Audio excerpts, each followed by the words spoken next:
Ang tagalupa na viral ang mukha. Bip, bip, bip, bip, bip. Bumibip, bip, bip, bip, bip, bip, bip, bip, bip, bip, bip, bip, na.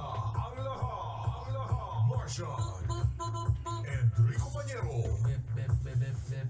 Bip, bip, bip, bip, bip. Bip, bip, bip, bip. Bip, bip, bip, bip, bip. Tiklaok! Tiklaok! Ito na ang 101.1 Yes FM Balitang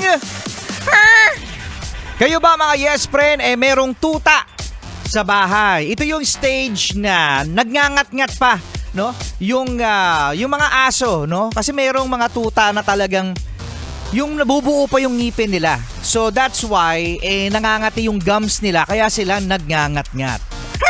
Nagngangat-ngat! Kasi mga Yes Friend, Martian, sa Amerika, huntik nang masunog ang isang bahay dahil ang aso, mga Yes Friend, no, ay nagngat-ngat ng power bank. Nagngat-ngat ng power bank! Yes, mga Yes Friend. Actually, no, itong aso, mga Yes Friend, meron pang isang kasamang aso. Pero, dahil sa dalawa, mga Yes Friend, merong isang pasaway, ang nangyari, kinuha, naabot ng aso ang power bank. Nagkataon, mga Yes Friend, walang tao sa bahay. Walang tao sa bahay! Walang tao sa bahay. Yes, dalawang aso lang yung nandun. So, naabot na nga ng aso yung power bank. Nginat-ngat ng aso yung power bank doon mismo sa isang sopa. Sopa ba o ano no? Parang higaan siya, mga Yes Friend hindi malinaw sa aking paningin kung yun ay kama o sofa. So ang nangyari, mga Yes Friend, nung nginat-ngat niya, biglang umapoy yung power bank. Sunog yung power bank! Rico Pañero, nakasaksak ba yung power bank? Yun na nga, Martian, hindi nakasaksak yung power bank. Alam ko, mga Yes Friend, meron tayong kanya-kanyang mga power bank sa bahay. So make sure na hindi yan maaabot ng mga alaga nating aso.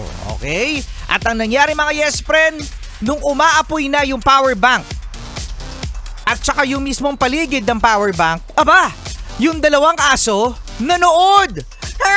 Nanood yung dalawang aso? Nanood lang sila, nakatitig. Sabi niya, ay, nasusunog. Ay, oo nga, umaapoy. Ang galing! Whoop, whoop!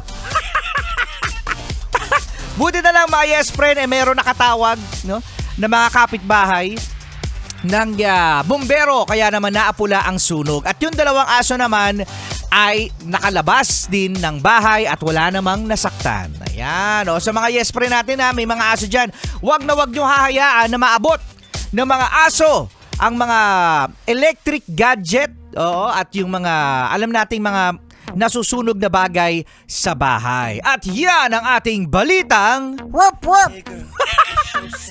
Balitang doggy! Balitang Baby, it's your party, I just wanna play. What's that?